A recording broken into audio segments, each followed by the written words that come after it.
Daremos início ao painel de debates intitulado A Importância da Hidrografia para a Navegação Interior. Nesta fase, cada painelista terá 10 minutos para uma apresentação. As perguntas do público serão apresentadas na ocasião oportuna, conforme o tempo disponível. Tais perguntas devem ser feitas pelo formulário que pode ser solicitado à equipe de apoio. Para compor este painel, convidamos o vice-almirante Murilo de Moraes Rego Correia Barbosa, diretor-presidente da Associação de Terminais Portuários Privados. Uma salva de palmas, por gentileza.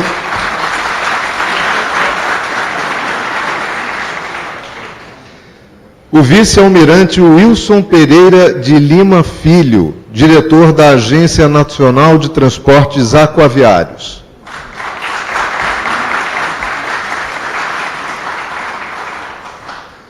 O capitão de mar e guerra Edson Carlos Furtado Magno, superintendente técnico da Diretoria de Hidrografia e Navegação.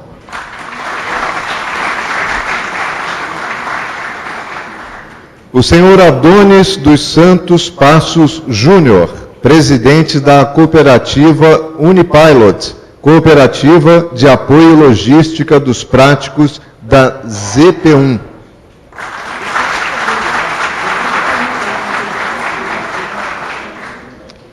Para atuar como moderador, convidamos o engenheiro cartógrafo Fernando de Araújo Coutinho Amadeu, integrante da diretoria da Sociedade Brasileira de Hidrografia.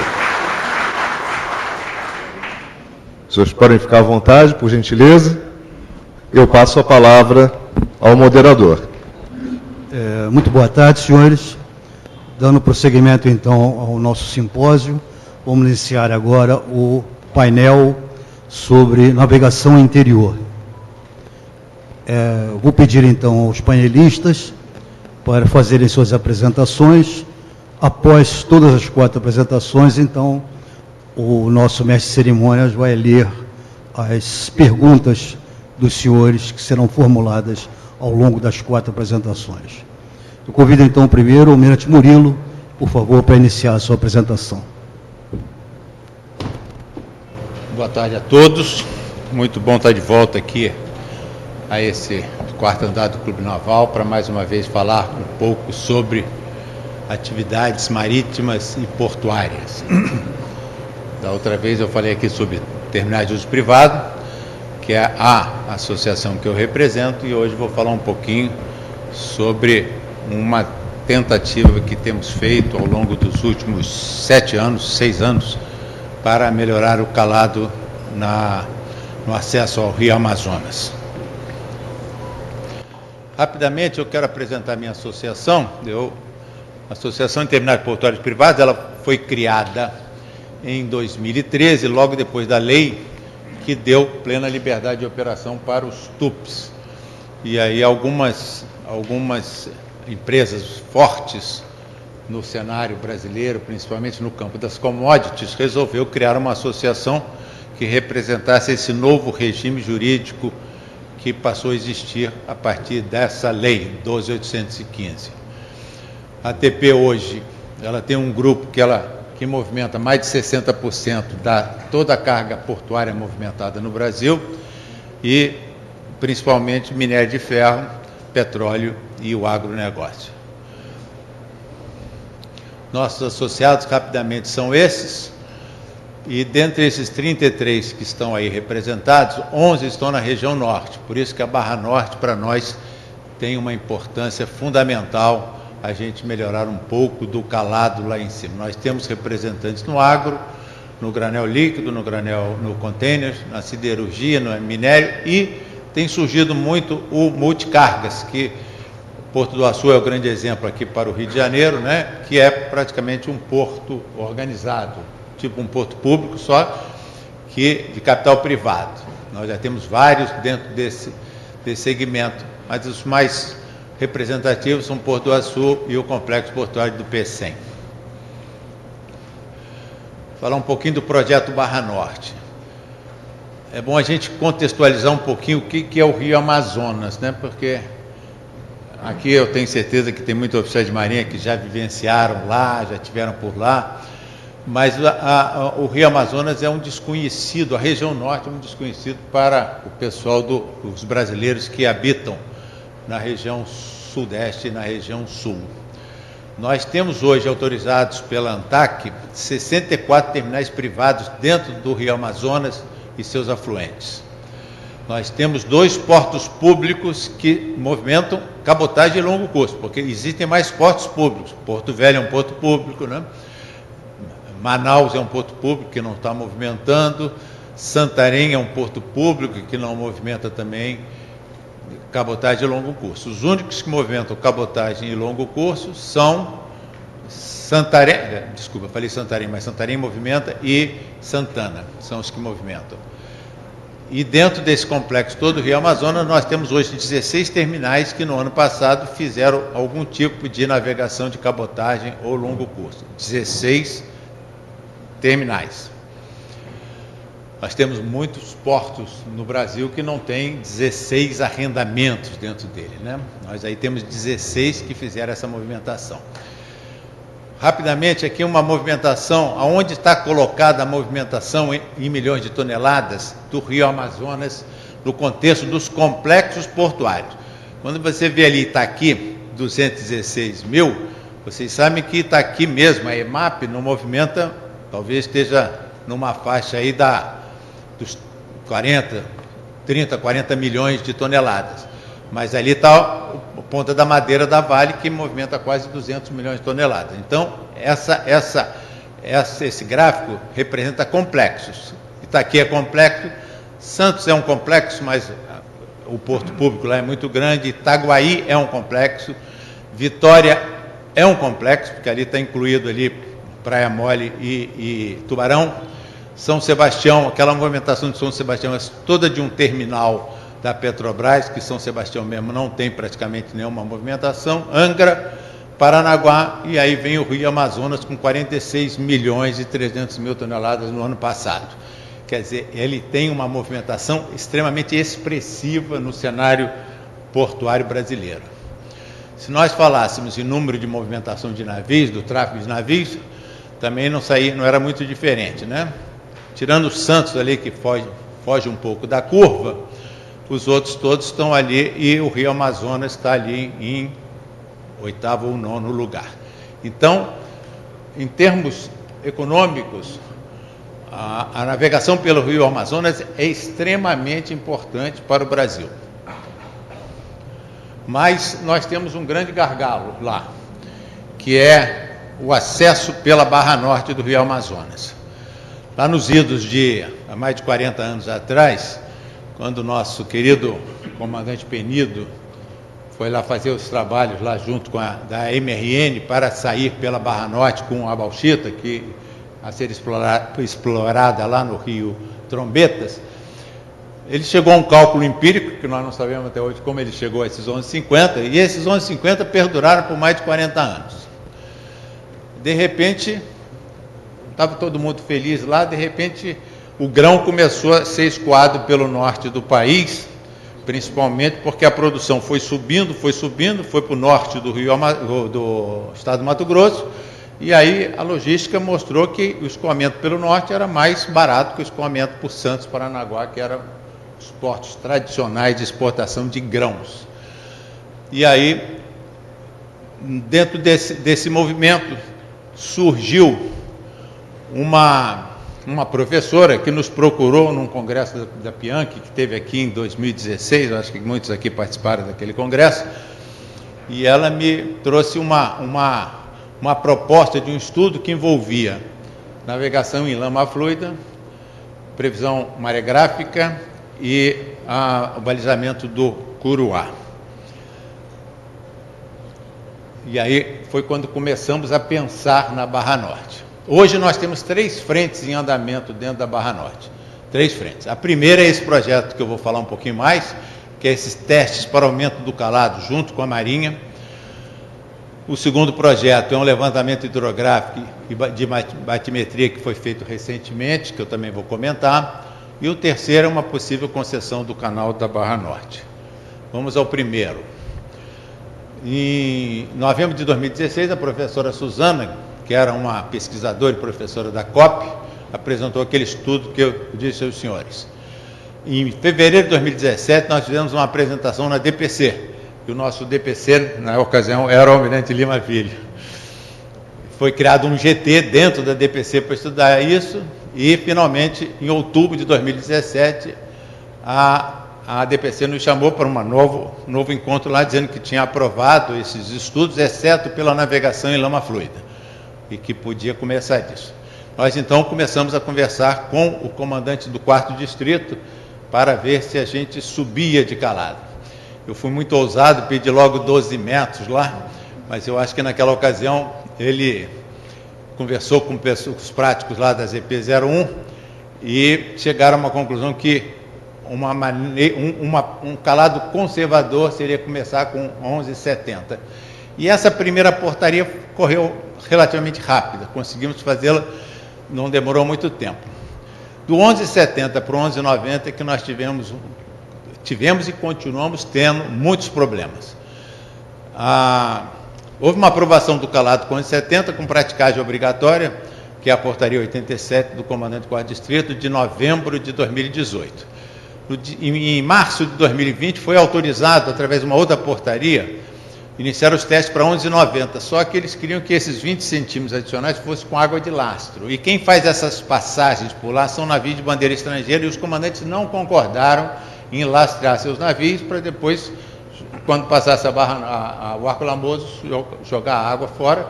Então nós tivemos uma dificuldade muito grande, voltamos a conversar muito com a Marinha, o Almirante Wilkes participou muito dessas discussões, mas finalmente, com o Almirante Garnier, de comandante da Marinha, nós conseguimos chegar nessa outra portaria de 11,90 com incrementos sucessivos de 5 metros. E a situação que nós estamos nesse primeiro eixo da Barra Norte é exatamente isso. Nós já fizemos 2 testes com 11,75, fizemos um teste com 11,80 e estamos indo para o segundo. Depois temos que fazer 4 testes com 11,85 e mais 4 testes com 11,90. Isso tudo é feito em navios de bandeira estrangeira que carregam a soja, principalmente da Cargill, lá em Santarém. Agora parece que os da Bunge também vão entrar aí nesse circuito, e eles saem com esse calado para justamente fazer o teste. Tem algumas obrigações nossas, instalação de um segundo ecobatímetro, tem que obedecer uma janela de maré estabelecida pelo 4º Distrito. É um teste um pouco complicado justamente por isso, porque os requisitos são muito rigorosos para que a gente possa fazer isso, e a gente coincidiu um Panamax, que nem todos os navios que entram lá são Panamax, coincidiu um Panamax, com a janela que temos, é quase que ganhar na cena, entendeu? Então, é um pouco difícil, mas estamos avançando. Eu acho que nós poderíamos avançar muito mais rápido nisso. Em conversas que eu tive lá na praticagem, na própria Unipilot, lá no início lá no início de 2017, ainda era o falecido Sinésio, né? O falecido Sinésio. Linésio, né? Alguns práticos falaram assim que 12,50 seria um calado perfeitamente acessível naquela ocasião lá. Isso foi a manifestação de alguns práticos numa reunião grande que nós tivemos lá, mas até hoje nós não conseguimos passar aí do 11,70 e estamos nessa segunda fase. Em razão disso, para dar um pouquinho mais de segurança à Marinha, alguns associados da ATP resolveram financiar um levantamento batimétrico e um novo estudo maregráfico na região, para ver se a gente apresentasse para a Marinha, para o Centro de Hidrografia da Marinha, novos dados, as coisas poderiam melhorar lá. Nós terminamos recentemente, não tem nem um mês, não, tem um pouquinho mais de um mês que nós encerramos a campanha. O material já foi entregue no Centro de Hidrografia na dia 12, se eu não me engano, não, dia 5, né? Uma semana atrás, né?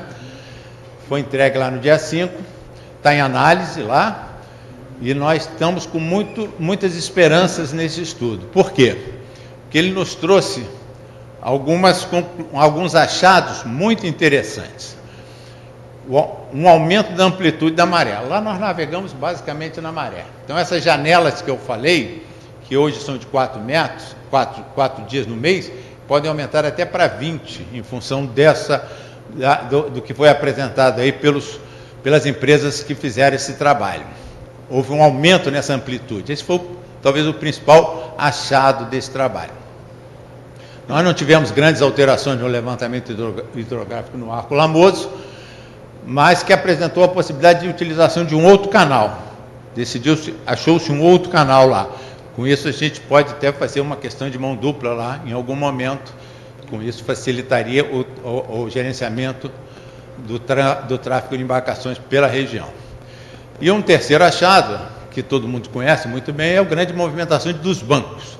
Então, descobriu-se um novo canal, que está fora do que a Carta Náutica prevê hoje. Talvez a praticagem já até utilize um novo canal, porque a praticagem está sempre fazendo levantamento por lá, deve conhecer exatamente isso, mas nós estamos apresentando ao Centro de Hidrografia da Marinha esse novo levantamento e esperamos que isso tenha um resultado positivo logo, logo. Essa é uma decorrência do projeto ATP, porque nós não temos uma estação maregráfica lá para uso público, né? E para esse trabalho que nós contratamos foi necessário montar uma estação maregráfica na área da Ponta do Céu. E nós estamos tentando agora mantê-la permanentemente para a utilização dos navegantes que por lá trafegam, e isso vai ser um grande auxílio à navegação daqueles que trafegam por lá. Nós temos umas 13 a 15 empresas que fazem uso da Barra Norte, e 7 se manifestaram dispostos a bancar aquele valor aí de 35 mil por mês e mais 15 mil. Se nós conseguimos manter esta estação maregráfica até que uma futura concessão possa acontecer na região, eu acho que vai ser um ganho aí para a navegação muito grande. E, finalmente, o terceiro eixo, que é a concessão do canal. Como a gente sabe que há uma grande variação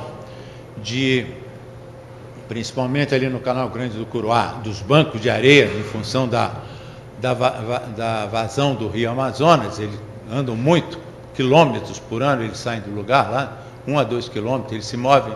Há necessidade que a gente tenha permanentemente um levantamento hidrográfico na região.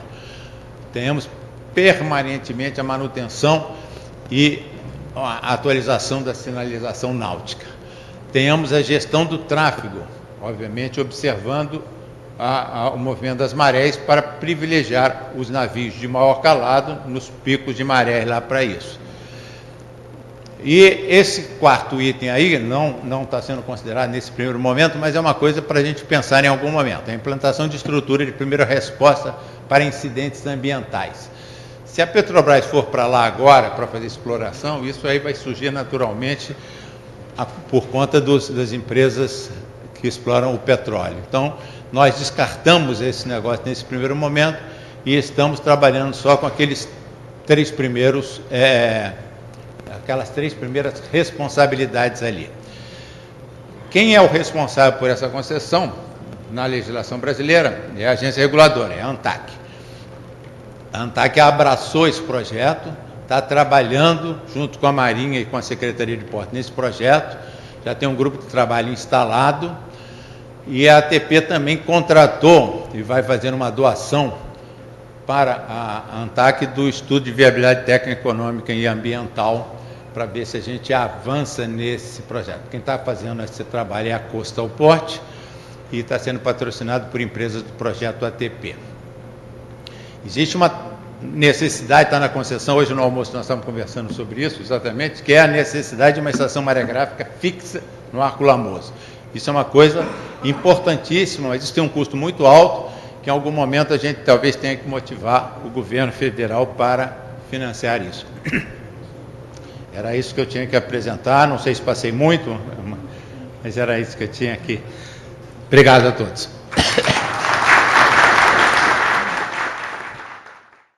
Almirante Moreira, em nome da Sociedade Brasileira de Hidrografia, agradeço a sua apresentação e convido o Almirante Lima Filho para proferir suas palavras.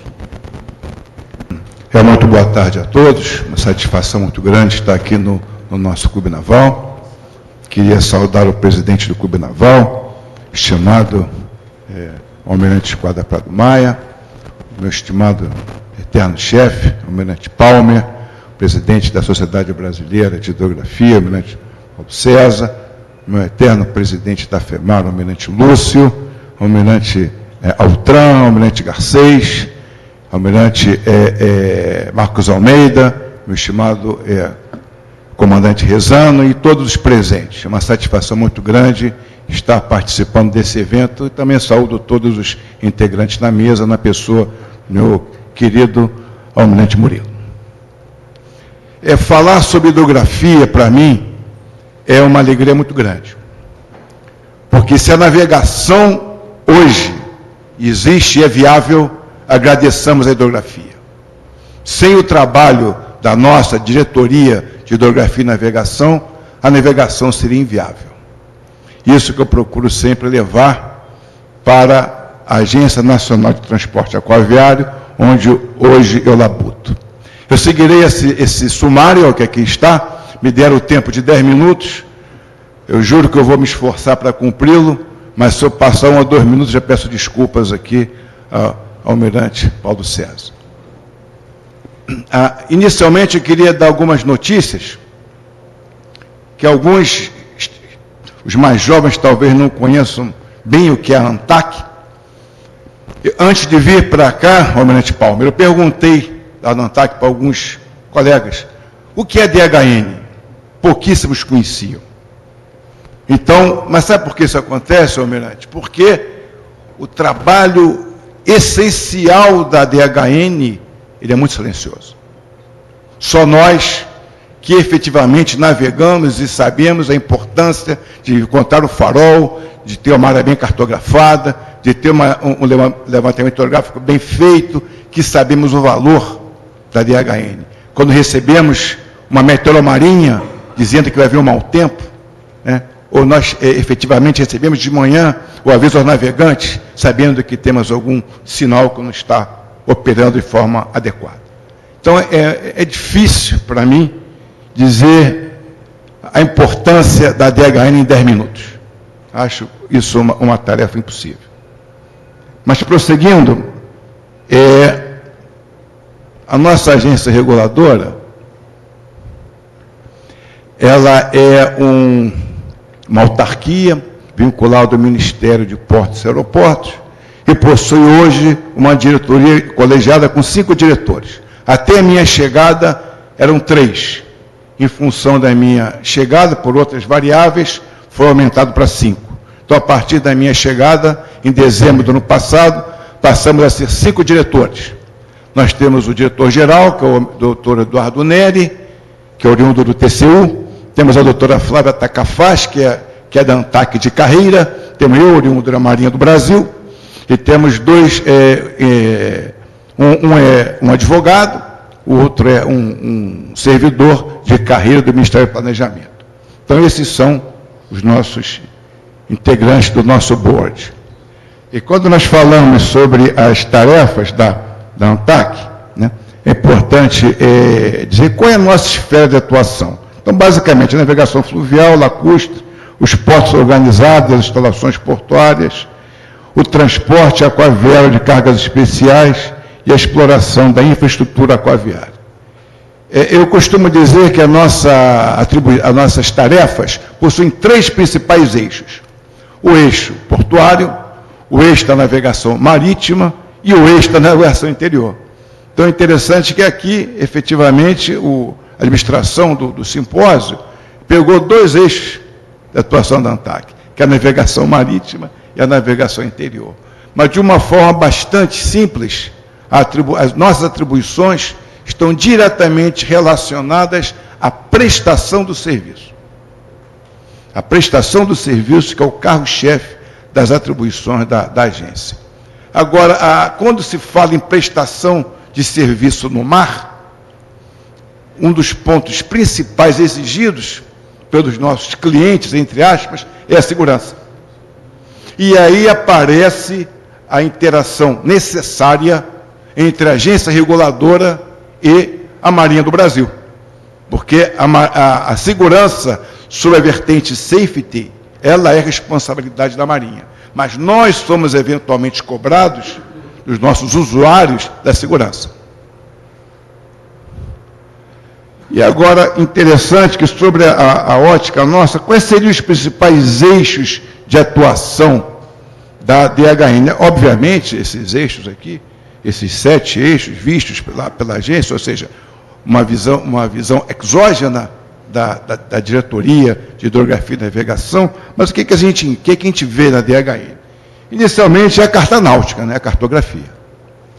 É o navio que vai entrar lá na Barra Norte, como disse aí o nosso almirante Murilo, que é hoje um dos grandes desafios nossos, ele precisa efetivamente da carta náutica. O auxílio à navegação, tão bem apresentado pelo nosso presidente da IALA, que hoje é um brasileiro, o nosso almirante aqui presente, né, é fundamental, porque o auxílio à navegação ele é fundamental. Sem o VTMS, sem o farol, sem a baliza, a navegação fica inviabilizada. E a meteorologia é outro ponto importantíssimo. Inclusive, a ANTAC agora pagou um estudo, e não foi barato, para verificar os impactos futuros climáticos nos portos. Lembra que aconteceu em Itajaí, alguns anos atrás. Então, hoje, a parte de clima é uma preocupação muito grande da nossa agência reguladora. Temos a oceanografia, os levantamentos hidrográficos, que são fundamentais também, que foram mencionados, e as informações aos navegantes. O que nós identificamos aqui como informações aos navegantes? São o aviso aos navegantes, tábua de maré e diversos outros produtos que viabilizam que os navios possam entrar e sair com segurança nos portos nacionais. E as pesquisas. Então, quando nós sentamos lá na ANTAC e conversamos, vamos ver o que nós vimos na DHN. Vimos isso. Ou seja, tudo que viabiliza a navegação. Então, nós verificamos, né, a dragagem de canais de acesso. Né? Isso é importantíssimo, que nós, em coordenação com a autoridade portuária, mas emoldurados por orientações da nossa DHN, isso é um tópico muito importante. Os parâmetros para a operação portuária, que foi muito bem apresentado pela manhã, pelo nosso professor, e que nós vimos, inclusive, que havia uma norma que ia ser editada, infelizmente, por razões diversas, ela não foi editada, e uma norma, fugiu o nome agora, da BNT, uma norma da BNT, que trabalhamos na DPC, juntamente com diversas outras pessoas, mas por razões diversas ela foi cancelada, e acabou virando um livro, que hoje é uma fonte de consulta. Emergências para aprovação de projetos de instalações portuárias são exigências que são todas verificadas pela ANTAC, somente quando tem o aval da DHN, que aqueles parâmetros efetivamente são aprovados. E a destinação náutica em canais navegáveis, inclusive nas hidrovias. E a dimensão de navios para atracação em instalações portuárias. Esse é um problema que os capitães dos portos enfrentam constantemente, porque os portos são os mesmos e os navios estão crescendo. Né?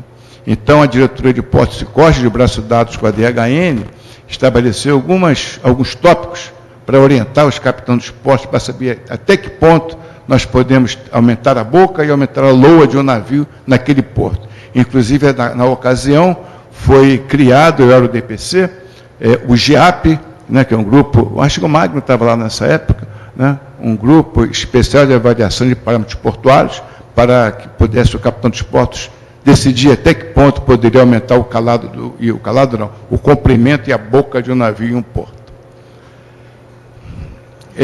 Uma informação interessante que nós fizemos nesse ano, foi concluído esse ano, um levantamento de satisfação do usuário em todas as travessias em águas interiores no Brasil, ou seja, aquelas travessias de responsabilidade da agência.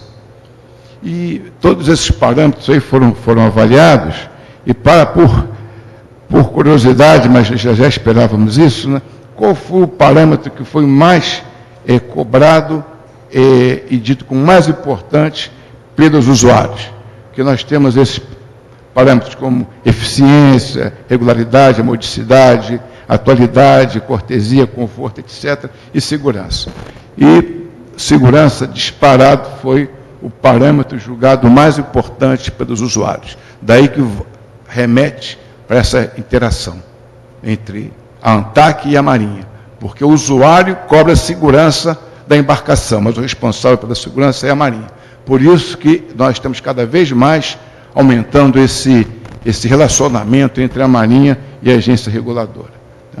Então, tem aqui esse slide que, basicamente, ele apresenta, né, as atividades da Marinha do Brasil e as nossas atividades do outro lado. Ou seja, a segurança como uma atividade de responsabilidade da Marinha do Brasil, por intermédio dos representantes e agentes da autoridade marítima, e do outro lado a ANTAC responsável pela fiscalização da prestação de serviços.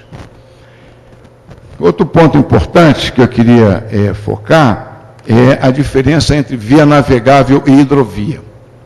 Claro que nesse auditório isso é desnecessário, mas algumas pessoas confundem, dizem, o Rio Amazonas é uma hidrovia. Na verdade não é, é uma via navegável. Para ser uma hidrovia, né, é uma via navegável interior projetada com características padronizadas para determinados tipos de embarcações, inclusive mediante eventuais obras de engenharia se necessário, regularização, sinalização náutica, infraestrutura aquaviária, inclusive com equipamentos de auxílio à navegação. Aí sim é uma hidrovia. Já uma via navegável, qualquer via que tenha calado suficiente e que possa ser navegável. Falando rapidamente aqui sobre águas interiores e a Amazônia, né, nós temos basicamente 4 tipos de instalações portuárias no país, que é o terminal de uso privado, a estação de transporte de carga, as estações portuárias de turismo. Então hoje nós temos, né, 170 TUPs que estão em operação e já 220 aprovados. Temos, e esses números são dinâmicos, a todo momento aumenta. Nós temos na Amazônia 140 estações de transbordo de carga, e no Brasil temos 3 instalações portuárias de turismo. E falando um pouquinho agora sobre a navegação interior, ao apreciar esse gráfico, nós vimos como está crescente a movimentação de carga no Arco Norte. Está crescente, nós vemos que o futuro do Brasil passa pelo Arco Norte, isso justifica aí o empenho que está tendo a ATP para tentar, de alguma forma, aumentar um pouco o calado dos navios que se dirigem àquela região. A nossa agência tem dado uma prioridade bastante importante para a Amazônia. Eu estava lá semana passada, visitando alguns terminais, tanto o Chubatão e os superterminais que eu estive visitando. É importante que a agência reguladora conheça as dificuldades para, eventualmente, apresentar sugestões e ouvir o regulado para aprimorar eventuais, de forma imediata, aquelas normas que careçam de alteração. Nós temos algumas ferramentas, é interessante que todos saibam. Ao final de 5 anos, as normas são reestudadas, é feita uma audiência pública e, conforme o caso, nós fazemos uma análise de resultado regulatório para ajustar as normas. Nós temos uma entidade chamada o IP4, né, que é Instalação Público-Privada de Instalação Portuária Privada de Pequeno Porte. Nós temos hoje cerca de 24 IP4 no Brasil. Na Amazônia são 67 e no Pará 37.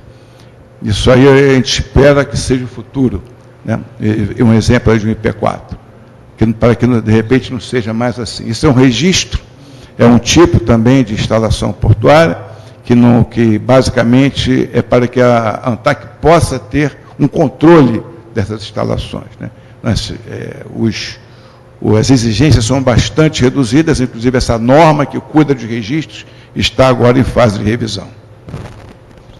E aqui nós temos uma visão da movimentação nas nossas hidrovias. Vocês podem ver nesse gráfico, veja que no caso da Amazônia, está aqui a última ali, está efetivamente aumentando de forma significativa.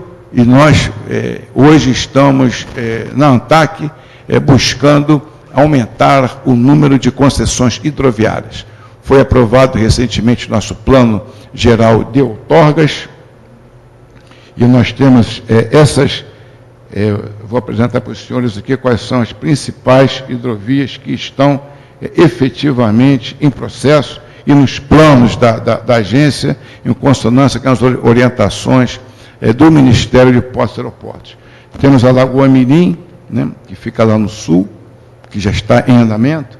Nós temos a Barra Norte do Rio Amazonas, conforme foi dito pelo almirante Murilo, já está no planejamento da agência. Temos a hidrovia do Madeira, que hoje é um problema que nós estamos enfrentando em função da seca. Infelizmente o tempo é curto, eu não posso ampliar os comentários sobre o tema. A hidrovia do Paraguai, o Pedral do Lourenço, no Rio Tapajós, que nós sabemos que acho que desde que eu me entendo como oficial de marinha, o almirante Palma deve ter escutado há quantos anos, mas já tem recursos para iniciar os trabalhos, né? E estamos enfrentando ainda alguns problemas com o IBAMA, mas parece que já estão ultrapassados. Vamos ver. E temos também, no caso, a hidrovia do Paraná-Tietê e do Tapajós. Apenas para comentar com os senhores e senhoras que hoje a ANTAC integra um grupo de emergência da Agência Nacional de Águas, que é a entidade que cuida de emergências hidrológicas, e lá na Amazônia há uma preocupação muito grande com o efeito El Niño. Sob o ponto de vista da Marinha, nós temos que... Eu conversei com o comandante do distrito, nono distrito na ocasião. Por enquanto, a Marinha está acompanhando, há um navio da DHN lá, na Foz do Rio Madeira, acompanhando o calado. E, por enquanto, as ações são de garantir, como sempre, a segurança da navegação, mas sem grandes alardes. Então, está aqui um exemplo de dos gráficos produzida pela Agência Nacional de Águas. Nós verificamos efetivamente que há uma redução no calado lá do Rio Madeira, mas, segundo informações, os níveis estão bastante semelhantes ao do ano passado. Então, passamos por isso todos os anos. O importante é termos prontos ações de contingência, caso aconteça alguma coisa fora do normal. E os desafios para a ANTAC na Amazônia, no momento, são esses que aqui estão. O Plano Geral de Outorgas, que já foi aprovado. Agora queremos efetivamente implementar as hidrovias. Estamos com uma viagem marcada para a próxima semana, para visitar a hidrovia do Rio Mississippi. E queria compartilhar com todos que as atividades que aqui são conduzidas no Brasil pelo DENIT, lá nos Estados Unidos, é realizada pela USASSE, que é a engenharia do Exército Americano. Então, nós vamos passar uma semana com a engenharia do Exército Americano, e já firmamos um contrato de cooperação com a USASSE, e vamos tentar trazer as experiências para a implementação de hidrovias aqui no Brasil. Já há esse mesmo contrato entre o DENIT e a USASSE. E essa frase aqui, que eu sempre tenho procurado apresentar em todos os pontos em que eu sou questionado para, vamos reduzir vamos coxambrar um pouquinho aqui o calado, vamos liberar. A segurança da navegação é inegociável, né? E a Marinha do Brasil, ela tem técnicos e expertise suficiente para dizer se o calado máximo é esse ponto. É isso que eu tenho sempre conversado. Obviamente, o nosso pessoal é bastante qualificado, e essa interação é importante, porque, conforme eu comentei, semana retrasada, o assunto era esse, havia alguns questionamentos, devia ver se você consegue aí aumentar um pouquinho o calado. Se a Marinha falou que é 4,5, é 4,5 pontos, né? Porque é pior do que ter que reduzir a carga de um navio. Nós temos um navio encalhado ou temos acidente ambiental na Amazônia. E se acontecer uma relaxação, é a Marinha do Brasil que será, digamos assim, responsabilizada por isso. Então, é fundamental que todos os atores saibam que se a Marinha diz que é perigoso, que é arriscado, não será feito. E lá na Agência Nacional de Transporte Aquaviário, todos nós estamos totalmente alinhados com as orientações da Marinha do Brasil no tocante à segurança da navegação, obviamente, decorrente do trabalho realizado pela nossa hidrografia, que ela é fundamental para as decisões que nós vamos tomar. Então, eu agradeço a atenção, depois espero continuar com a nossa troca de informações durante o debate. Muito obrigado.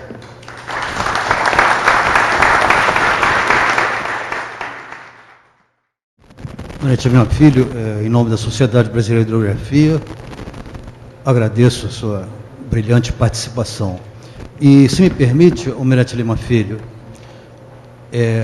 o senhor falou dos 3 eixos da ANTAC, né? Navegação interior, marítima e portuária, e que neste evento nós estamos abrangendo apenas 2 desses 3 eixos, né?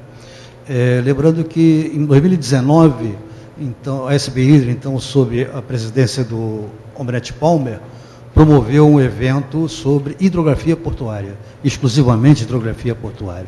Claro que não se esgotou, como esses outros assuntos não se esgotarão neste evento, tanto que o Almirante Paulo César já está promovendo o próximo evento nosso em junho do ano que vem. Convido, então, o comandante Magno para proferir as suas palavras. Boa tarde, senhoras e senhores. Almirante Prado Maio, em seu nome eu saúdo a todos os almirantes presentes. Agradeço especialmente ao Almirante Paulo César, diretor presidente da SB Hidro, e ao Almirante Augusto, por me convidarem a participar desse painel. Eu procurarei rapidamente aqui apresentar a importância da hidrografia e aí mostrar o que é a hidrografia, que por muitas das vezes fala-se muito em hidrografia, mas o que o hidrógrafo, o que a hidrografia faz? Eu vou seguir esse sumário muito rápido, uma introdução, medições em campo, processamento e resultados e considerações finais. Essa definição já foi apresentada pelo Almirante Garcês pela manhã, e a hidrografia é o ramo das ciências aplicadas, que trata da medição e descrição das características dos oceanos, mares, áreas costeiras, lagos e rios, bem como da predição de suas mudanças no tempo, tendo como objetivo principal a segurança da navegação, o apoio a todas as finalidades marinhas, incluindo o desenvolvimento econômico, segurança, defesa, pesquisa científica e proteção do ambiente. Tentar definir o que é segurança da navegação. De trás para frente. A navegação pela IMA é definida como um processo de planejamento, de registro e de acompanhamento de movimento de uma embarcação de um ponto de partida a um ponto de chegada. E o que vem a ser segurança? A segurança é uma percepção do indivíduo. Eu sinto seguro, eu tenho confiança do que esse movimento que eu farei, de início ao fim, eu farei sem restrições. Então, pelo ponto de vista, principalmente, do navegante, a segurança da navegação. Aqui, quais são as medições em campo que a atividade hidrográfica tem? A primeira delas, geodésicas, por meio de rastreios estáticos e cinemáticos. Por isso, eu determino posições, referências de nível, marcos, testemunhos, consigo definir a margem de um rio, a linha de costa, etc. Defino as referências de nível, eu consigo associar uma referência de nível que vai ser utilizada para determinação ou materialização do nível de redução em relação ao geoide WGS 84, por exemplo. Topografia de nivelamento geométrico, ou seja, eu tenho uma régua de observação de maré fluviométrica e faço um nivelamento até uma referência de nível amarrando. Eu consigo materializar esse nível de referência, essas observações em terra, porque eu não consigo fazer isso dentro da água. Observações maregráficas e fluviométricas, alturas de marés, zoneamento, nível d'água. Esse é o grande problema para o hidrógrafo, observação, definição do nível de redução. 32 dias eu tenho o quê? Eu tenho a passagem da lua cheia, volta a ser lua cheia de novo. Consequentemente, eu consigo determinar as constantes harmônicas e consigo, a partir daí, fazer uma previsão de maré. Mas eu não tenho definido corretamente o nível médio. O nível médio eu só vou conseguir obter com o período nodal, que são 19,6 anos de observação contínua e permanente. Aí eu terei realmente o nível de redução. Então já vimos que eu não posso dar uma resposta para amanhã qual é a profundidade de determinado lugar, principalmente se ele for novo. E aí, consequentemente, as observações de nível de água. As batimétricas, eu tenho monofeixe, munifeixe, hoje eu já tenho o side-scan interferométrico, que me dá também a informação batimétrica com uma menor acurácia do que um ecobatímetro ou do que um multifeixe. E eles tiveram, nos últimos anos, uma evolução significativa. Me lembro quando eu iniciei a operação com multifeixe, nós operávamos com 200 kHz, alguns chegando a 400. Hoje eu já tenho equipamentos a 700 kHz. Então, uma resolução e uma possibilidade de varredura significativa. Gravimétricas, né? Maré e nível d'água. Isso aqui, a gravimetria está muito mais associada às operações navais do que efetivamente à segurança da navegação. É extremamente importante essas medições gravimétricas. Correntometria por intermédio de uma DCP. Eu também preciso representar, não diretamente, às vezes, na carta náutica, mas em publicações auxiliares, e que no ECDIS também são incorporadas como informações eletrônicas, a questão de corrente de maré. Ou seja, durante a pré-mar, a corrente de maré de quantos nós e qual direção. 1 hora antes, 1 hora depois, e por aí vai, nós precisamos ter essa informação. Isso é significativo para aquela fase da navegação que é o planejamento. Aqui um exemplo do rio Madeira, onde nós temos Manicoré, e aqui as linhas de sondagem perpendiculares, com monofeixe, e aqui em cima nós podemos identificar que aquele banco de areia, o estirâncio que é representado na carta, ele se comprova na realidade aqui, no período de seca, com uma imagem satelital. E aí, conversando exatamente, que nós, ano passado, nós tivemos a possibilidade de prover ao DENIT a possibilidade de fazer um treinamento do USACE para os agentes regionais do DENIT, e aí conversamos muito com eles, e realmente os nossos métodos não são praticamente os mesmos, eles não variam, né? E isso foi bastante significativo para nós. Aqui a parte do backscattering, sonar de varredura lateral. Isso é importantíssimo porque não é só a informação do ecobatímetro que nos permite avaliar ou representar como é o fundo. Eu preciso ter uma ideia de qual é o tipo de fundo. A partir daí eu vou poder planejar quais amostras geológicas de superfície farei, que entra a parte de geologia. E até mesmo a geofísica com sísmica rasa, principalmente alguns rios, por exemplo, o Rio Madeira é um rio bastante interessante no uso de sísmica rasa, porque às vezes eu tenho uma rocha submersa e essa rocha tem um sedimento em cima. E se eu, por exemplo, ultrapassar, né, com o calado, bater nesse banco de areia, que imaginava ser um banco de areia, na verdade é uma rocha, e isso pode rasgar o casco da embarcação. Então, lá no início dos anos 2000, a DHN entendeu que não bastava ter só o ecobatímetro. Nós precisávamos ter equipamentos de geofísica, no caso de sísmica rasa, a bordo, para que nós pudéssemos fazer essa composição com a batimetria e de forma a identificarmos essas possíveis ocorrências de feições duras ou até mesmo rochas ou pedras submersas. Há uma diferença, né, em hidrografia de rocha para pedra. E aqui nós vamos chegar no processamento e resultados, né? Como eu disse aqui, o grande problema nosso é a fluviometria e maregrafia. Como eu mencionei anteriormente, maregrafia, 32 dias eu tenho as constantes harmônicas, com 19,6 anos eu consigo ter o nível médio. Em fluviometria não é melhor a situação, são 20 anos de observação contínua. Nós aplicamos, fazemos parte do grupo de trabalho da Organização Hidrográfica Internacional, temos bastante resposta desse grupo, participamos muito ativamente nesse grupo, já faz mais de 20 anos nesse grupo, e nós adotamos o percentil 94. significa que, em 94% das observações, o nível das águas mais baixo está acima daquele nível de redução que nós determinamos, né? Isso não significa que, nesses períodos de seca extrema, não esteja baixo. Aí são dados extremos, correspondem àqueles 6% dos dados que nós não teremos. Caso adotássemos o mais baixo, as profundidades representadas em carta náutica, elas seriam menores. Parece brincadeira, mas existe um impacto na representação da profundidade na carta náutica. Por isso que a hidrografia ela tem que ter muito cuidado na definição do nível de redução. Obviamente, o aspecto técnico, mas nesse caso, se nós adotássemos, por exemplo, 100%, porque aí eu estou considerando inclusive as secas excepcionais, eu teria as profundidades muito pequenas representadas em carta náutica.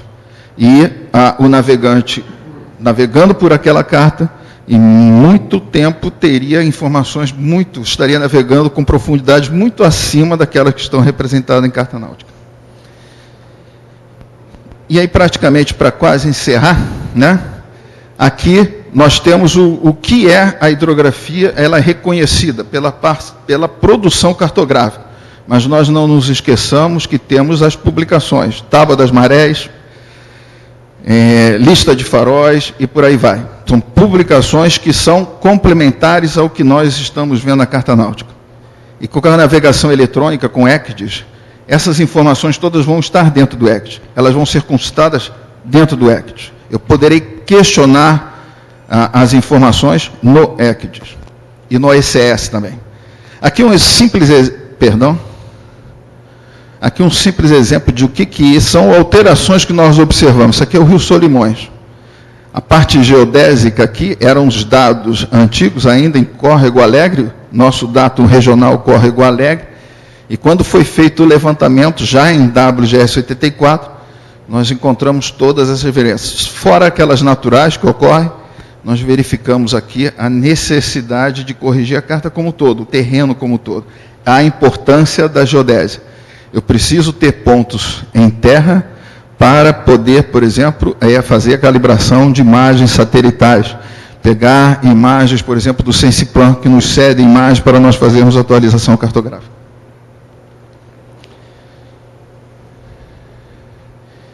E aqui, considerações finais. Aqui, de novo, o Rio Madeira.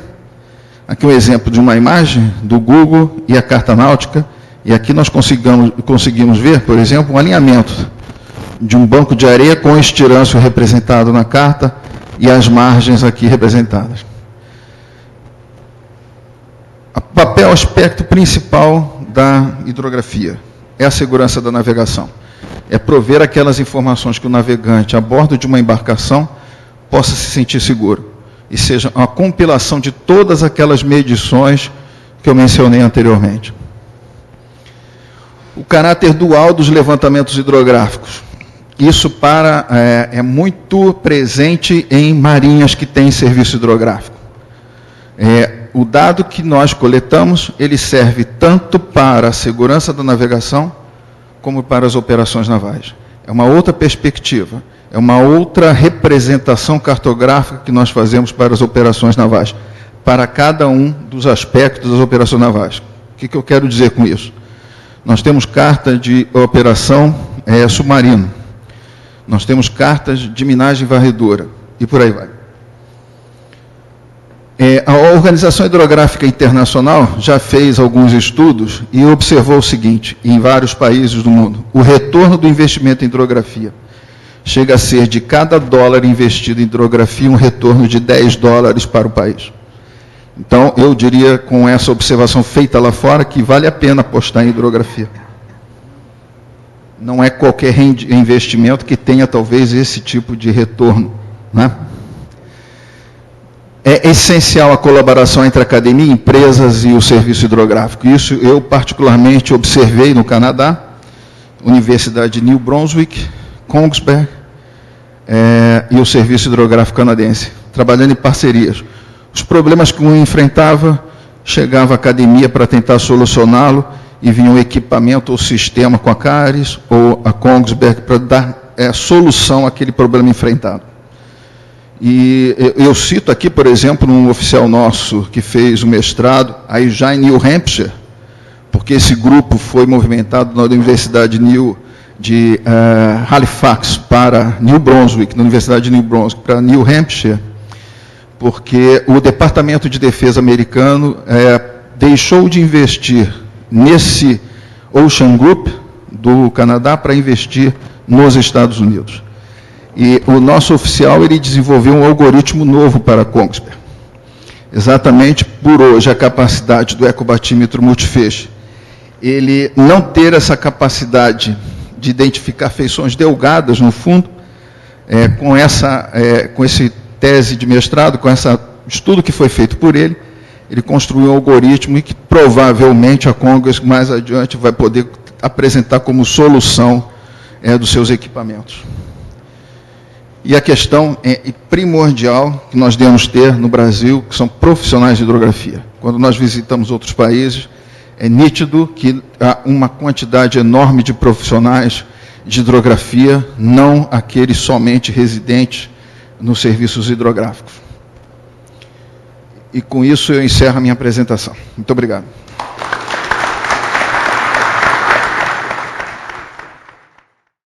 Em nome da Sociedade Brasileira de Hidrografia, agradeço a sua brilhante apresentação, comandante Mário. Convido o prático Adonis para fazer a sua apresentação. Boa tarde a todos. Saúde em nome da praticagem do Brasil, os ilustres almirantes, senhoras e senhores aqui presentes.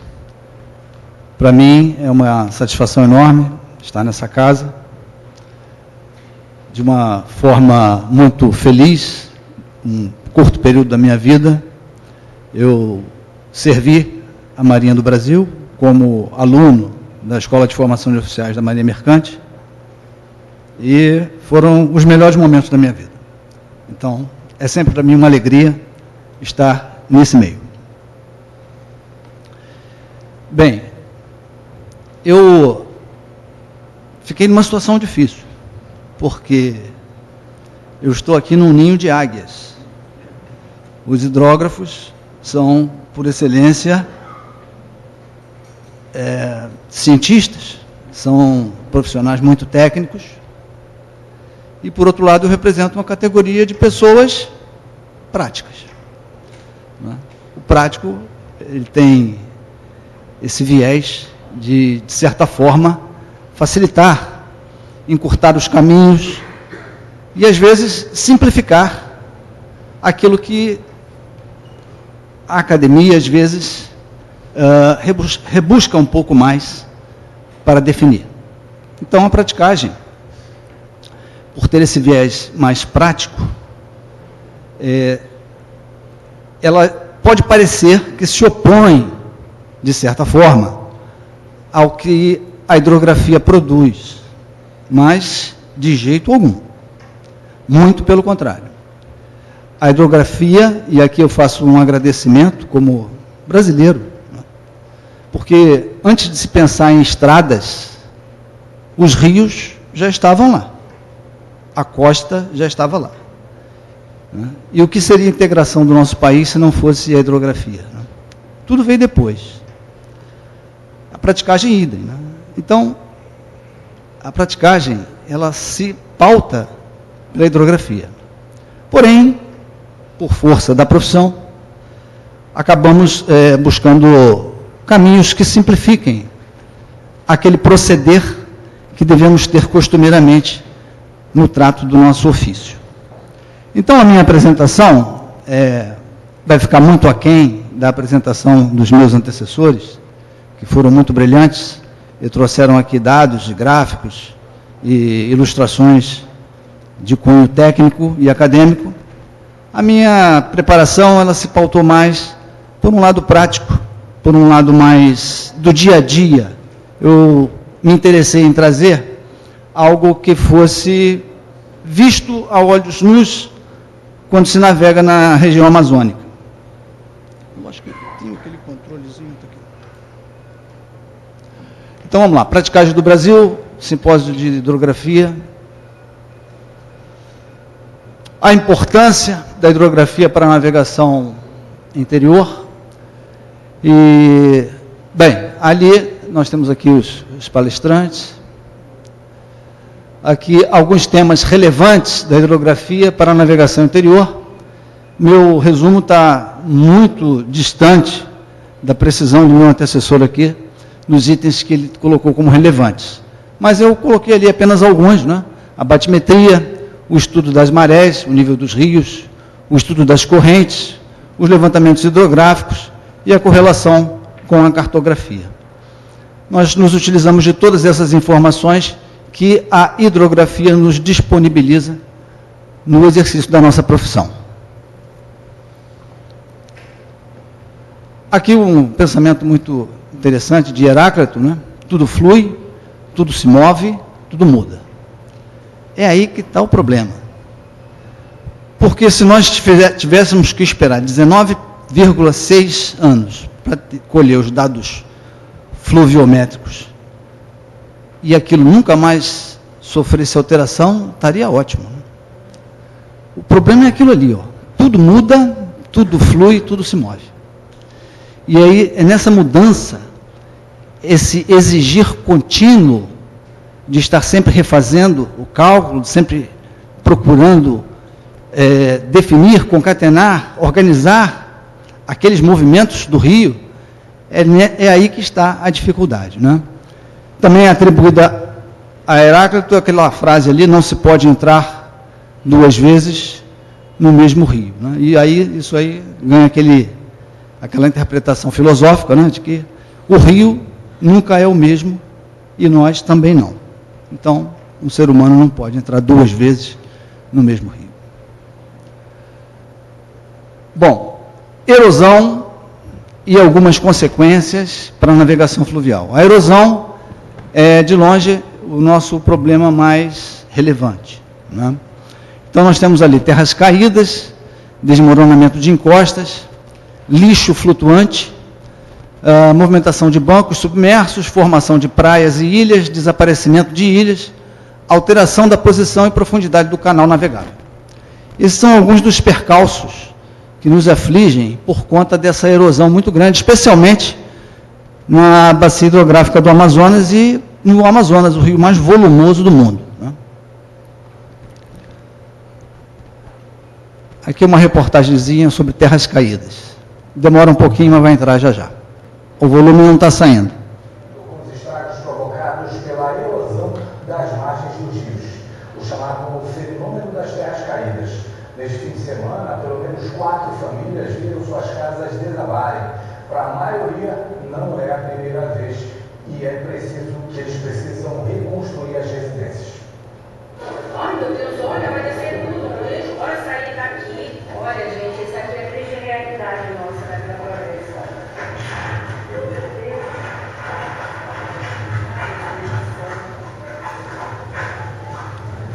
Foi assim que pelo menos 4 famílias acordaram no início desta semana, vendo as casas desabando. Elas são moradores da Vila Progresso, que fica no arquipélago do Bairique, na zona rural de Macapá. Os vídeos gravados pelos próprios moradores mostram o drama que eles enfrentam. O Manuel Nazareno Pantoja, de 58 anos, mora com a esposa no local. Eles perderam tudo na última segunda-feira.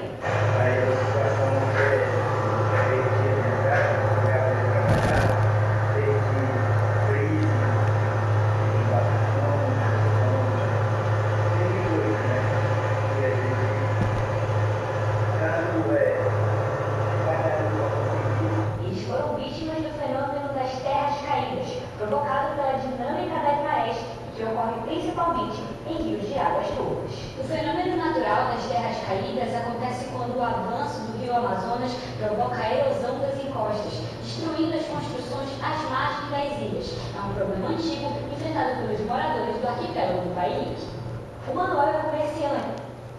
Bem, vai repetir. Então, a erosão, ela é, de fato, vamos chamar assim, né, de um adversário muito poderoso, né? O volume de água é muito forte e, realmente, ele modifica a paisagem, né? Ele modifica, há um desmoronamento das margens, toda aquela terra tem que ir para algum lugar, e ela vai ocupar o canal, tornando inviável a navegação onde ontem se passava, né? Então, são vários os fenômenos e problemas decorrentes dessa erosão. Nós estivemos lá, no arquipélago do Bailique, que ele é talvez o lugar onde tem uma vila mais próximo do Arco Lamoso, ao qual se referiu aqui o almirante Murilo. Então, para vocês terem uma ideia de como é que é lá, né? O lugar está simplesmente desaparecendo, né? Nós vemos aí, ó, como é que a erosão atinge ali a orla do que já foi ali um lugar de acesso. Aqui é um trapiche. Olha o que aconteceu, né? Nós estávamos pensando em montar uma base da praticagem lá, mas desistimos. Esse é o lixo, né? Isso aí é uma árvore que vai virar lixo, porque a erosão vai ocorrer na margem e essa árvore vai para o rio e vai ficar flutuando lá, atrapalhando a navegação dos navios, né? Causando perigos à navegação. O navio ainda tem como se defender de um tronco desse, mas se isso aí pega numa lancha, né? A lancha de praticagem, por exemplo, vive sofrendo esse tipo de avaria, o que danifica pé de galinha, danifica eixo, danifica hélice, né? E muitas vezes tira a nossa lancha de combate. Bom, isso aí é o trapiche lá de Ponta do Céu, onde a praticagem colocou um marégrafo. A Marinha tinha um marégrafo ali, em Ponta do Céu, mas ele caiu, né? Como tudo que tem ali naquela região cai. E, durante muito tempo, as informações que tínhamos de maré para a Barra Norte, elas eram exclusivamente estimadas, né? Elas eram fornecidas a partir dos cálculos harmônicos, previsões.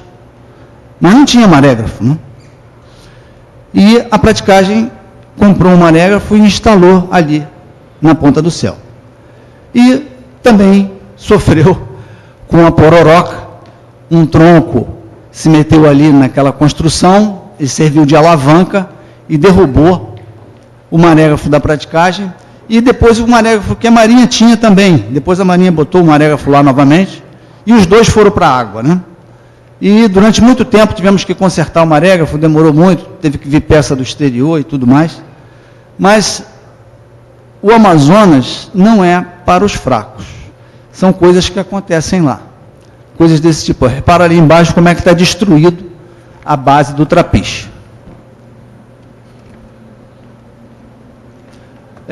Isso aí é a região lá, eu tirei essa foto, né? Nós tínhamos uma família que tomava conta lá do nosso marégrafo, para evitar vandalismo, né? E andando por ali, eu falei, como é que você liga para a gente, para avisar qualquer coisa? Ah, tem aqui um orelhão. Isso aí é o que tinha lá há 4 anos atrás, né? Hoje, a praticagem vai fornecer para eles um Starlink, né? E aí vai diminuir essa dificuldade de comunicação. Bom, isso aqui numa outra visita, para você ver como é que o rio afeta as margens. Isso aí já é na costa da margem esquerda, nas proximidades de Santarém. O rio vai cavando aquilo ali, ó, aqueles buracos que vocês estão vendo, é a ação do rio agindo sobre as margens, né? Eu, quando visitei esse lugar, em companhia do capitão dos portos, nós nos tornamos conscientes desse problema, mais do que já éramos, e também fizemos uma campanha para que os navios evitassem passar por essa região, justamente porque a marola acabava agravando essa situação. Então, hoje os navios passam lá do outro lado, onde não tem comunidades morando, né? E elas é que sofrem com esse problema aí, como nós vimos na imagem anterior. Aí, a nossa visita com essa embarcação da Capitania de Santarém, né, da Marinha do Brasil, na época, o comandante Ferreira. Essa visita também tinha, entre outros, o objetivo de levar coletes para as crianças, né? Porque dar colete para adulto é meio que tentar envergar pau, endireitar pau que nasce torto, né? O adulto já está por demais corrompido com a ideia de não usar o colete e tudo mais. Para as crianças é mais fácil tentar convencê-las e educá-las a utilizar os coletes. Então, temos investido nas crianças para que elas utilizem os coletes. Só mostrando aí, distribuímos esses coletes todos aí para as crianças ali da comunidade do Arapema, ou Arapemã, como também é conhecido. Ali está, né, a bolinha azul, né, onde é a comunidade do Arapemã. Mais abaixo, não sei se vou saber usar esse visorzinho aqui. Bom, que seja. Mais embaixo vocês veem ali escrito Santarém, justamente ali, um pouquinho acima, é a foz do rio Tapajós, né? Onde o rio Tapajós encontra com o rio Amazonas. E nós vemos ali, em frente ao rio Tapajós, em frente à foz, ali no Amazonas, uma ilha.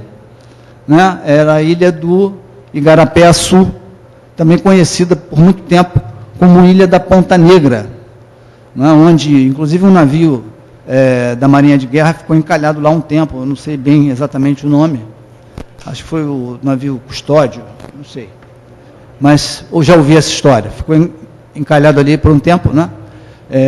Justamente em virtude da movimentação dos bancos, né, que ocorrem ali. Aí, uma navegação anfíbia, né? Porque está vendo ali o navio, o treco de um navio baixando, né? E passando exatamente por cima da ilha. É claro que a ilha não estava mais lá, né?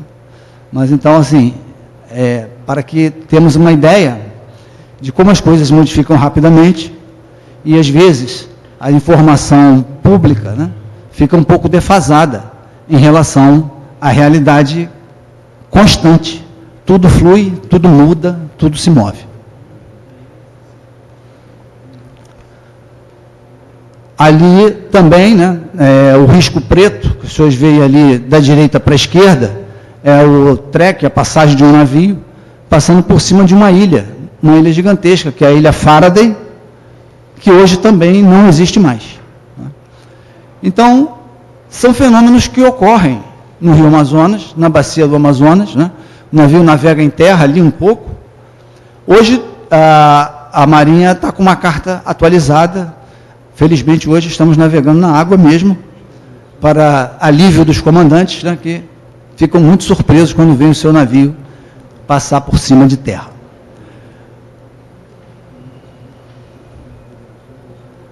Aí, mais um exemplo, é o Paraná de Santa Rita, né, onde o rio ele incide aqui da esquerda para a direita, né, fazendo uma curva envolvente, e ele vai cavando, né, à medida que faz aquela curva, ele vai cavando, cavando, cavando, e aquilo ali onde o navio está hoje, logicamente não tem mais terra ali, né? Ali, o que nós temos ali é água mesmo.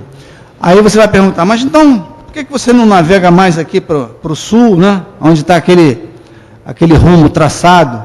É porque aquele banco que está ali ao sul, por sua vez, também ele vai subindo. Então, se eu navegar naquela derrota que foi traçada pelo navio, isso aí é o ECDIS do navio, tá? Se eu navegar por onde o navio planejou, eu vou encalhar. Eu tenho que navegar lá mesmo, em cima de terra.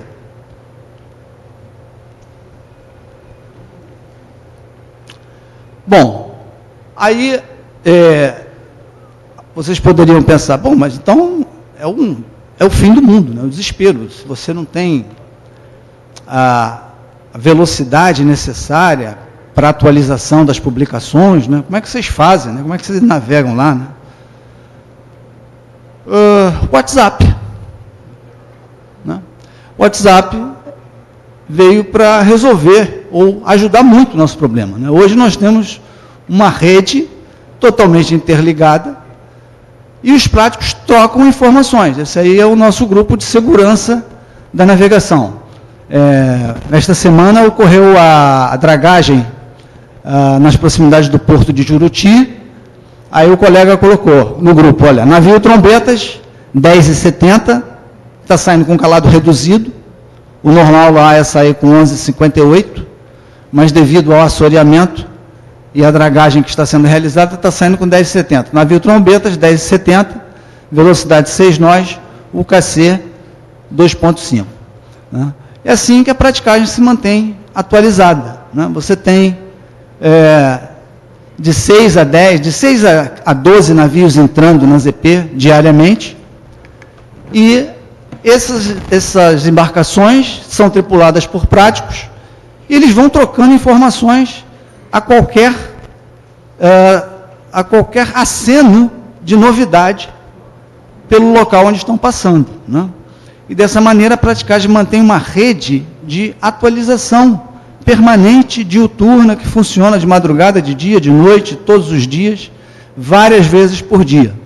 Qualquer aceno de mudança mais significativa, ela é explorada por nós, de modo mais cauteloso, para que se conclua se aquele lugar está fechando ou abrindo, né?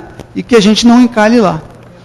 Graças a Deus, a praticagem tem sido muito exitosa nessa sua expertise, né?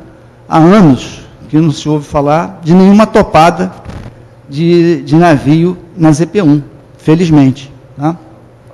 Na zona de praticagem obrigatória. Bom, ali embaixo, o outro aviso, trombetas baixando, ETA, ponta oeste da ilha do Patacho, Canal Sul, né? É um lugar onde tem uma curva muito acentuada, não dá para passar em 2 navios ao mesmo tempo, então a gente diz o nosso ETA, e aí, se for haver um cruzamento, um dos 2 navios vai reduzir para que o outro passe com segurança. Né? É assim que a praticagem age, né? Ou seja, de uma maneira prática. A gente vai tentando contornar dificuldades que a natureza nos impõe, usando mecanismos mais práticos. Aí um outro grupo de WhatsApp, chamado Grupo de Segurança da BAP, né? O meu amigo Muniz diz ali, antes alguém diz, quanto pegou no Arapiri, né? Arapiri é um canal alternativo a esse do Patacho. Aí ele fala assim, Arapiri com 10,5 total. Olha só, os navios carregados de Juruti já não passariam lá. 10,5 total. Ele fala, vixe, caiu tanto assim a profundidade. Semana passada, eu e o Betão passamos por lá e pegamos aproximadamente 14 metros. Então, é com esse dinamismo que nós lidamos. Né? Esse é um dinamismo que não pode esperar. É um dinamismo que está ali, nos batendo ao rosto, né, nas nossas faces. E nós temos que lidar com ele e, do nosso jeito, tentar fazer o nosso melhor. E, felizmente, temos conseguido com êxito. Aqui é um outro grupo, é o que nós batizamos de fatos da navegação, onde nós reportamos todas as irregularidades que observamos. Por exemplo, ali, eu estou vendo ali, o meu colega reportou um empurrador com balsa sem AIS. Isso é muito comum. Não preciso dizer o perigo que é, né, uma embarcação navegar sem AIS. Você, à noite, vai chamar uma embarcação no meio de outras tantas, que você não consegue identificar. Como é que você chama alguém sem poder dizer, né, uma característica? Ei, você aí. Você aí o quê? Você aí quem? Né? Então, o AIS é um equipamento que supre essa necessidade e as embarcações muitas vezes não usam, não têm, desligam. Né? Essa cultura é talvez o maior problema que nós tenhamos na Amazônia. A hidrografia do Rio Amazonas, vocês podem ter ficado com uma impressão nossa, mas é tão precária, é tão defasada, ela não nos causa problema. A hidrografia não causa acidentes na Amazônia. Se nós formos ver as estatísticas, os acidentes ocorrem porque as embarcações são inadequadas, em algum momento elas fazem água, em algum momento elas erram manobra, colidem. Não é problema hidrográfico. Porque os navios têm práticos. E os práticos se defendem muito bem, modéstia à parte. E as embarcações menores navegam em locais menos perigosos, mais próximos da margem, elas têm seus códigos próprios, elas se entendem. Se eventualmente uma embarcação menor encalha, logo vem uma outra embarcação do mesmo porte, em seu auxílio, puxa e desencalha. Então, assim, não é um problema assim tão dramático, né?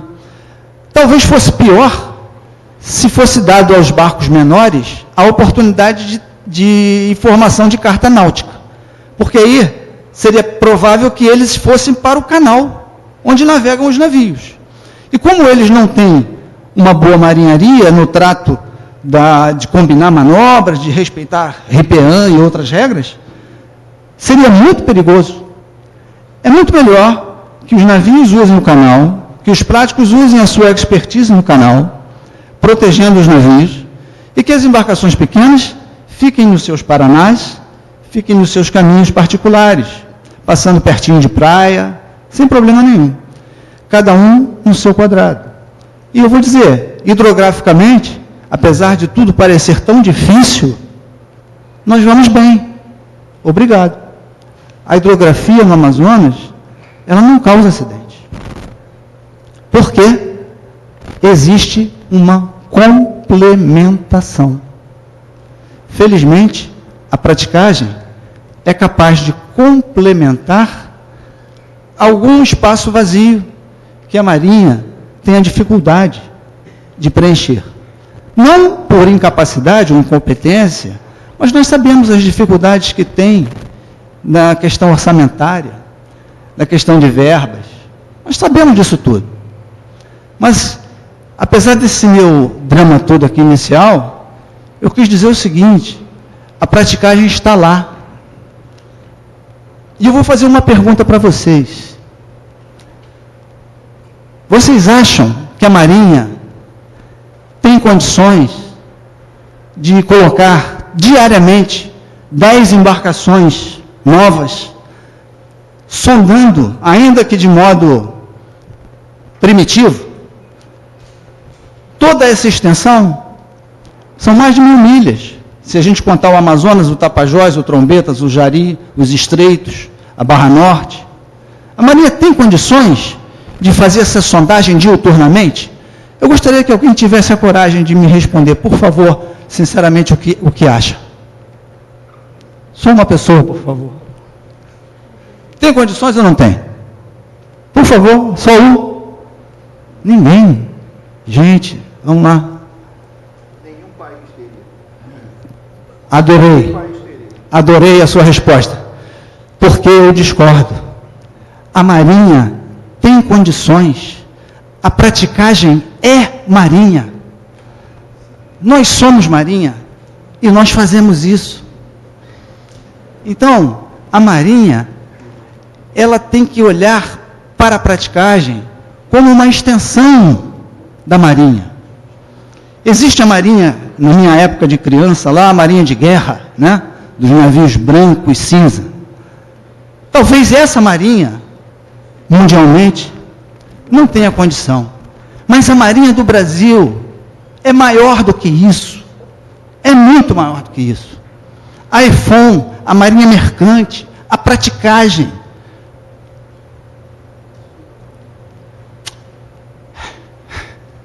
Nós somos Marinha. A minha mãe tem 76 anos. Ela assistiu quando eu entrei para a EFON. E eu fui lá para o período de adaptação, fiquei mais de um mês internado lá na EFON, como todo aluno. E alguns meses depois ganhei a farda. Um dia eu apareci em casa, de branco. O famoso Chiquinho.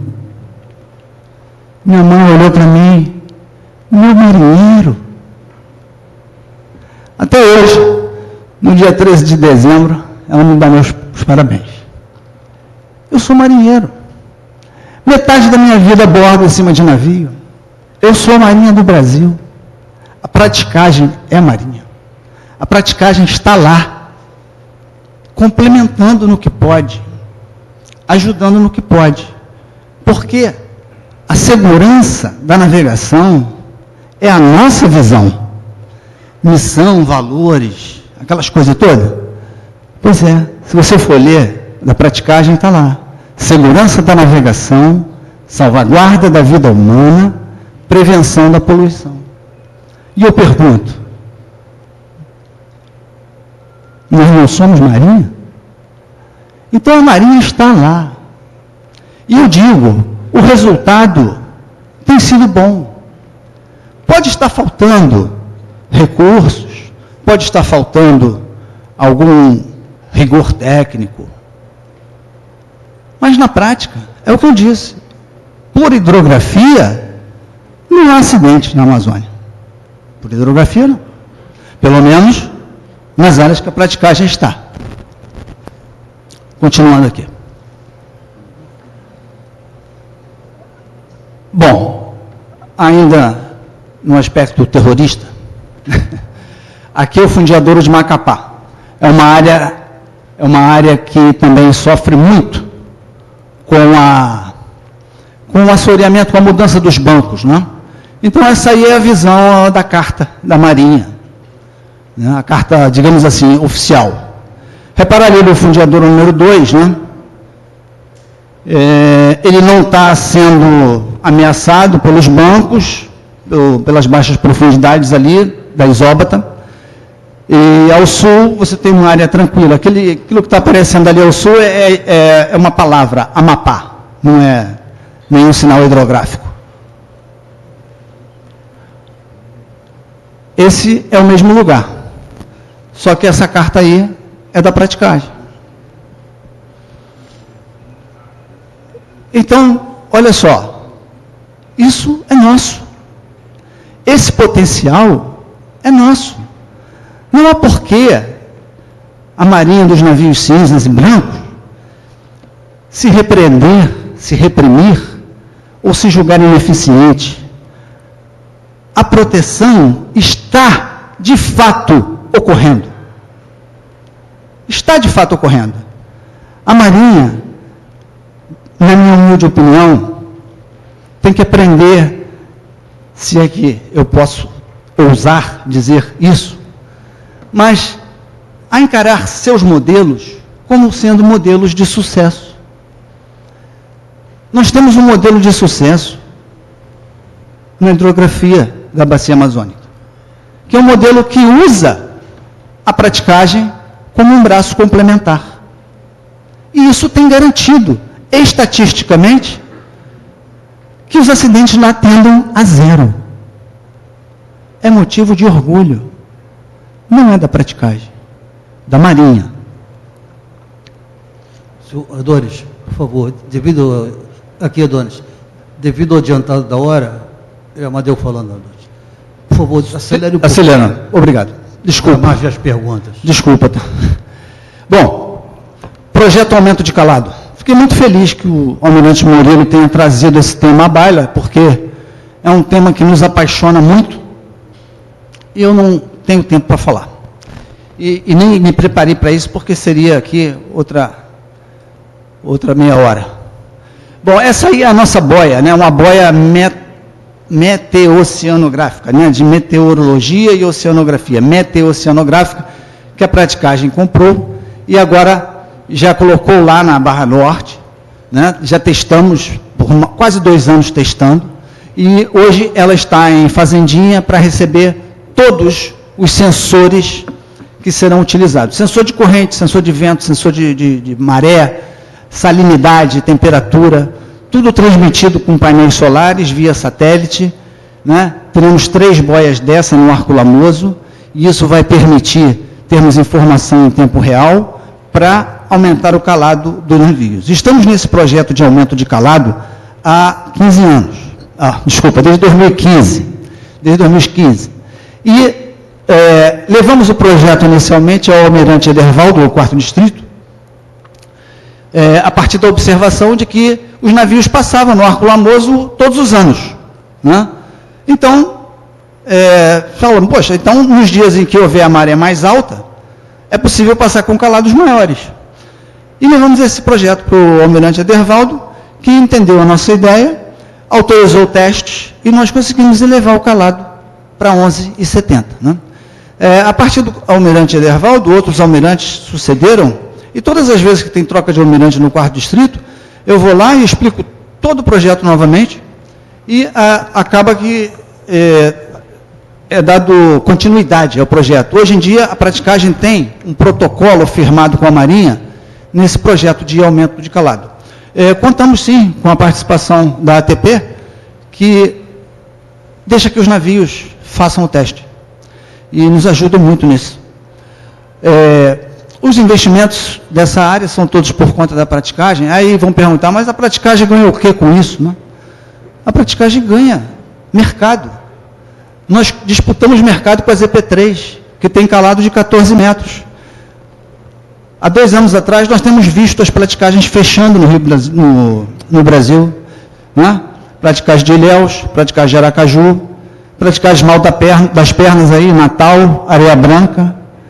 Então, a praticagem que não correr atrás de aumentar calado e ganhar mercado, vai desaparecer, vai ser engolida pela sua concorrente. A praticagem busca mercado. Ninguém aqui é filantropo. Porém, todo esse investimento tem sido bancado e não é pouco. A dragagem é muito cara. Para colocar uma boia dessa lá, eu tenho que trazer um rebocador de São Luís. É 25 mil a diária. E coisas do gênero. Todos os equipamentos importados, difícil, muito, muito complicado. Né? Mas estamos vencendo. Adonis, uma vez mais eu peço acelerar. Último slide. Bom. Último slide, para terminar. Bom, o segredo para o sucesso, compartilhamento. O marégrafo que a praticagem colocou em Ponta do Céu está disponível na página da Unipilot, grátis, para qualquer usuário. As sondagens que fazemos para Barra Norte, onde infelizmente a praticagem não navega tanto e por isso existem encalhes lá, nós passamos as sondagens para a Marinha, vamos fazer uma agora em novembro.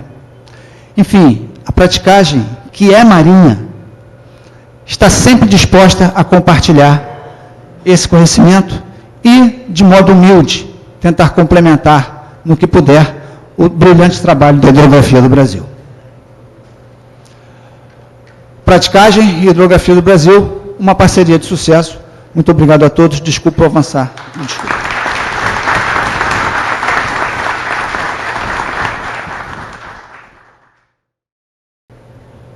Prático Adonis, em nome da Sociedade Brasileira de Hidrografia, agradeço a sua brilhante participação. E agora vamos às perguntas, por favor. Na verdade, vou aproveitar a oportunidade, não diretamente uma pergunta, né? Mas deixando aí um tema para reflexão, com a palestra do Almirante Murilo, do Prático Adonis, nós vemos a necessidade que todos já conhecemos. O comandante Magno sentiu isso na pele quando comandou o Serviço de Sinalização Náutica do Norte, em Belém, da necessidade de atualização constante dos documentos cartográficos náuticos da Amazônia. Né? E, nesse sentido, a Sociedade Brasileira de Hidrografia, já desde a sua concepção, uma das metas do Almirante Palmer, uma das metas também do atual presidente, comandante Paulo César, é a formação, né, de hidrógrafos, uma massa crítica para atender a todas essas necessidades de atualizações constantes das nossas cartas náuticas, principalmente da região amazônica, cada vez mais presente, principalmente no nosso agronegócio. E, nesse sentido, o Almirante Paulo César manteve esse evento. O Almirante Augusto, como diretor do evento, ele incluiu na sua programação de amanhã, terça-feira, 2 palestras pela manhã e um painel no período da tarde, tendo como tema a formação de hidrógrafos civis e a regulamentação da profissão. Algo muito importante para o nosso desenvolvimento como todo. Eu convido a todos, não deixem de assistir às palestras de amanhã. Muito obrigado. Peço uma salva de palmas aos participantes do painel. Por gentileza... Uma pergunta ali, vamos ver se... Opa, chegou uma pergunta.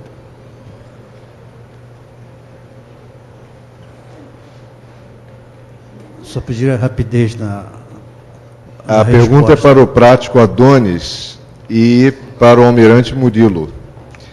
Sobre a Barra Norte, qual é a expectativa de suas entidades sobre a possível outorga da Barra Norte?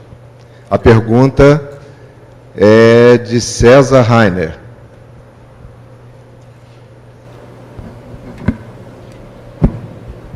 Eu entendi que a outorga seria a concessão do canal lá. Estou entendendo que é essa a sua pergunta, né? Quem seria mais interessante para responder e estaria mais habilitado era o almirante Lima Filho, porque quem vai fazer o processo dessa concessão, caso nós tenhamos viabilidade, esse estudo da viabilidade que nós estamos concluindo e vamos doar à ANTAC, ali vai sair uma despesa, obviamente, vai ter uma receita proveniente de uma tarifa a ser paga pelos navios que transitam por lá.